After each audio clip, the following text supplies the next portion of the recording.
Hello, we are reading The Silver Chair by C.S. Lewis, illustrated by Pauline Baynes, and chapter 9 will be called How They Discovered Something Worth Knowing. The others admitted afterward that Jill had been wonderful that day. As soon as the king and the rest of the hunting party had set off, she began making a tour of the whole castle and asking questions, but all in such an innocent, babyish way that no one could suspect her of any secret design. Though her tongue was never still, you could hardly say she talked. She prattled and giggled. She made love to everyone, the grooms, the porters, the housemaids, the ladies-in-waiting, and the elderly giant lords whose hunting days were past. She submitted to being kissed and pawed about by any number of giantesses, many of whom seemed sorry for her and called her a poor little thing, though none of them explained why.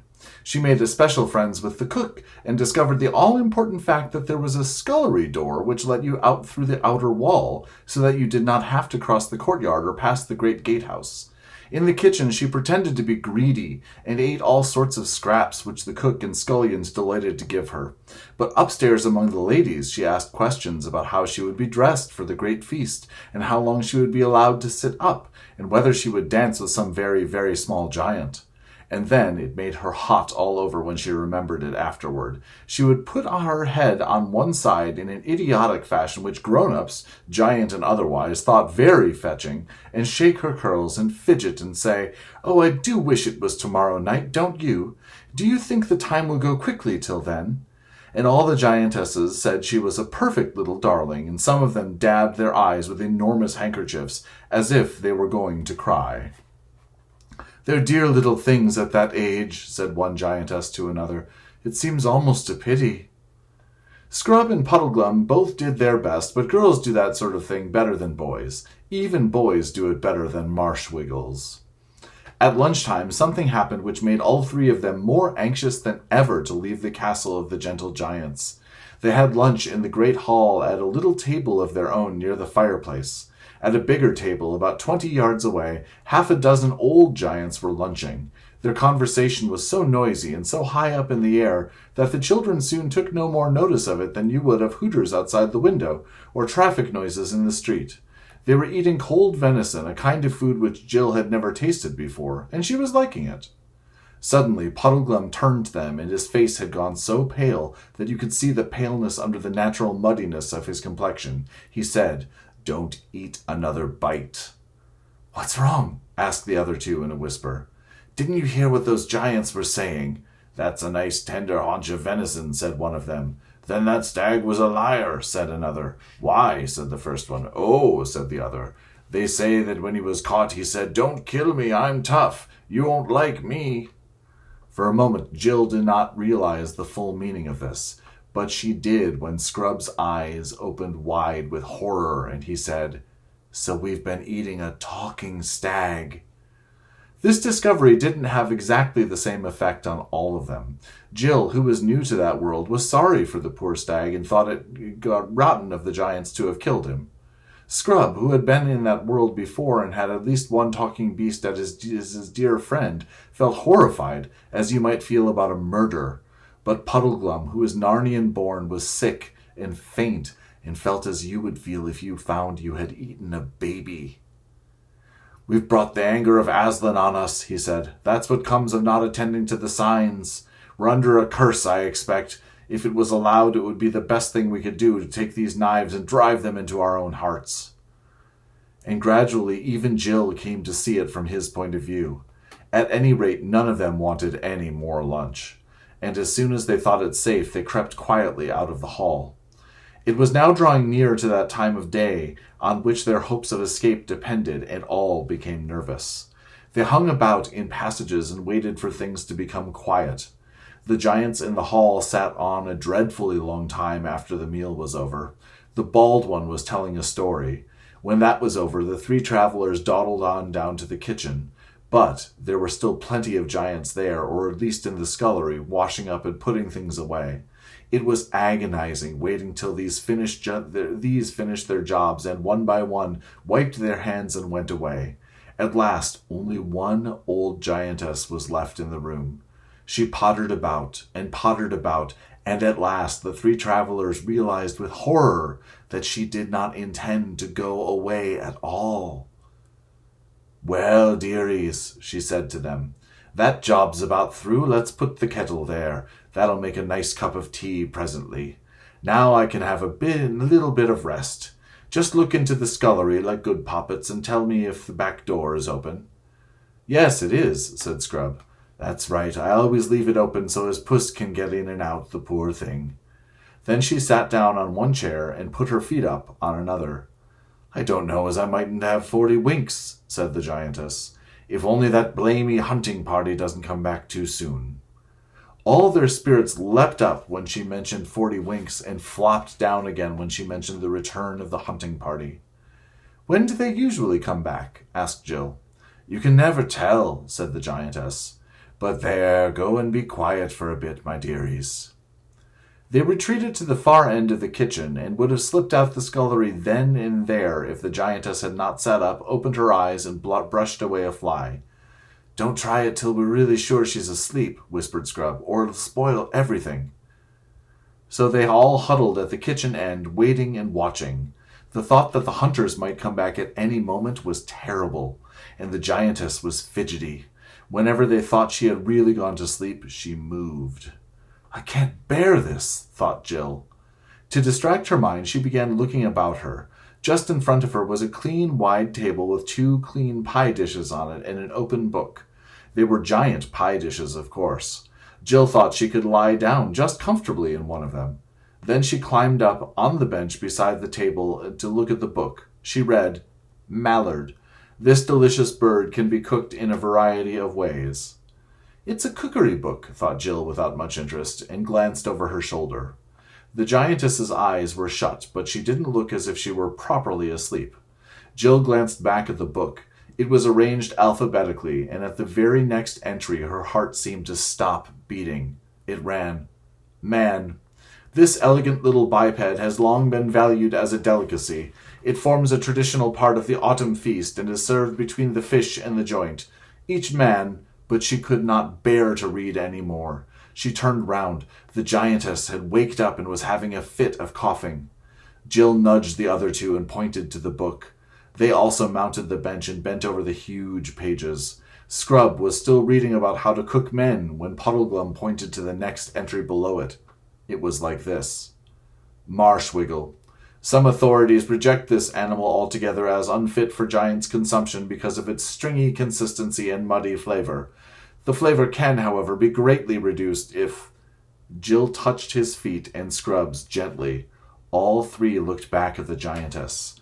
Her mouth was slightly open, and from her nose there came a sound which at that moment was more welcome to them than any music. She snored. And here she is.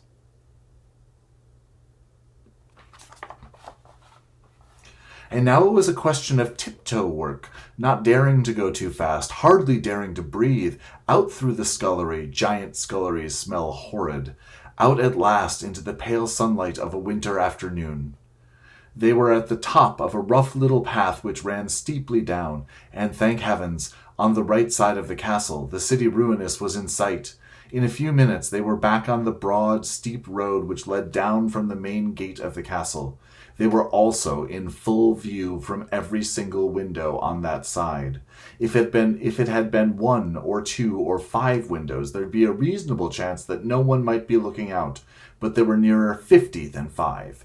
They now realized, too, that the road on which they were, and indeed all the ground between them and the city ruinous, didn't offer as much cover as would hide a fox. It was all coarse grass and pebbles and flat stones. To make matters worse, they were now in the clothes that the giants had provided for them last night, except Puddleglum, whom nothing would fit. Jill wore a vivid green robe, rather too long for her, and over that a scarlet mantle fringed with white fur. Scrub had scarlet stockings, a blue tunic and cloak, a gold-hilted sword, and a feathered bonnet. "Nice bits of color you 2 are," muttered Puddleglum. "Show up very prettily on a winter day. The worst archer in the world couldn't miss either of you if you were in range. And talking of archers, we'll be sorry not to have our own bows before long, I shouldn't wonder. Bit thin, too, those clothes of yours, are they?" "Yes, I'm freezing already," said Jill. A few minutes ago, when they had been in the kitchen, she had thought that if only they could get once out of the castle, their escape would be almost complete. She now realized that the most dangerous part of it was still to come. "Steady, steady," said Puddleglum. "Don't look back. Don't walk too quickly. Whatever you do, don't run. Look as if we were just taking a stroll, and then, if anyone sees us, he might, just possibly, not bother. The moment we look like people running away, we're done." The distance to the city ruinous seemed longer than Jill would have believed possible, but bit by bit they were covering it. Then came a noise. The other two gasped. Jill, who didn't know what it was, said, "What's that?" "Hunting horn," whispered Scrub. "But don't run even now," said Puddleglum. "Not till I give the word." This time Jill couldn't help glancing over her shoulder. There, about half a mile away, was the hunt returning from behind them on the left. They walked on. Suddenly a great clamor of giant voices arose, then shouts and hollows. "They've seen us. Run," said Puddleglum. Jill gathered up her long skirts, horrible things for running in, and ran. There was no mistaking the danger now. She could hear the music of the hounds. She could hear the king's voice roaring out, after them, or we'll have no man-pies tomorrow." She was last of the three now, cumbered with her dress, slipping on loose stones, her hair getting in her mouth, running pains across her chest. Here is Jill running.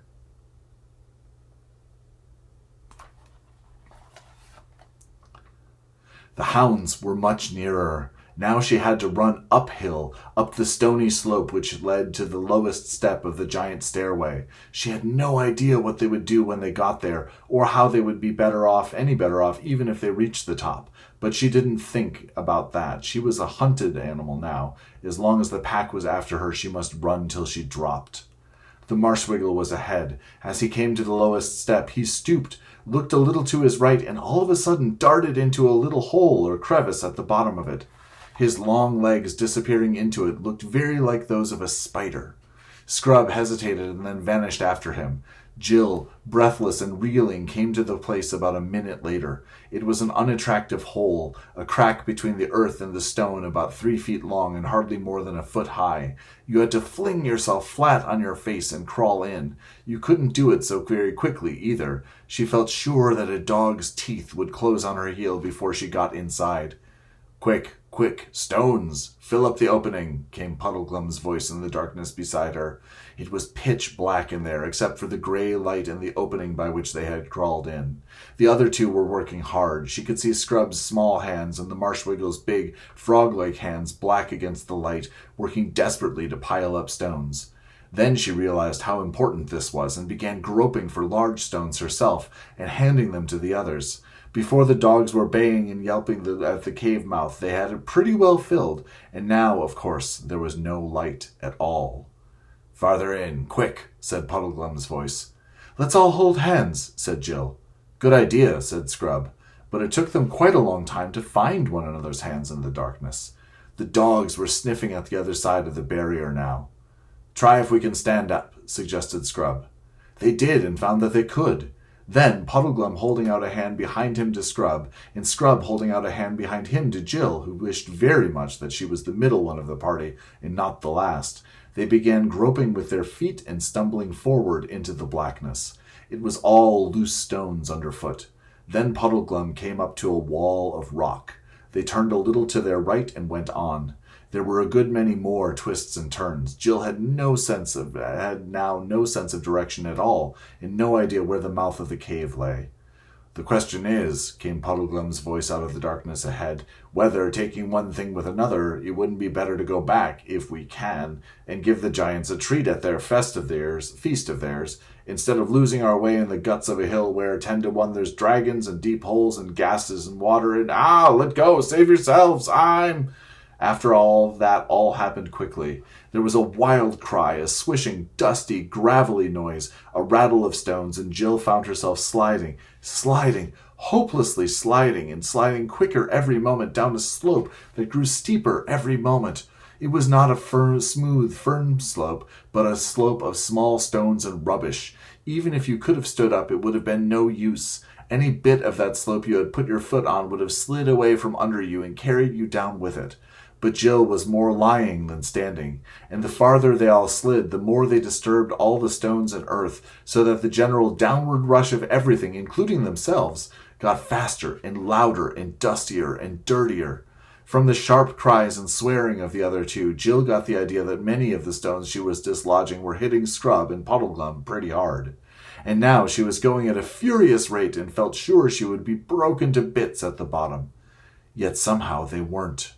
They were a mass of bruises, and the wet, sticky stuff on her face appeared to be blood. And such a mass of loose earth, shingle, and larger stones was piled up round her and partly over her that she couldn't get up. The darkness was so complete that it made no difference at all whether you had your eyes open or shut. There was no noise, and that was the very worst moment Jill had ever known in her life. Supposing she was alone, supposing the others...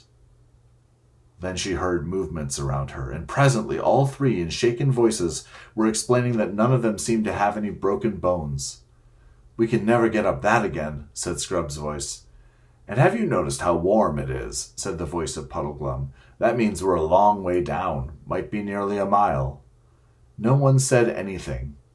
Some time later, Puddleglum added, "My tinderbox has gone." After another long pause, Jill said, "I'm terribly thirsty." No one suggested doing anything. There was so obviously nothing to be done. For the moment, they did not feel it quite so badly as one might have expected. That was because they were so tired. Long, long afterward, without the slightest warning, an utterly strange voice spoke. They knew at once that it was not the one voice in the world, whole world, for which each had secretly been hoping, the voice of Aslan.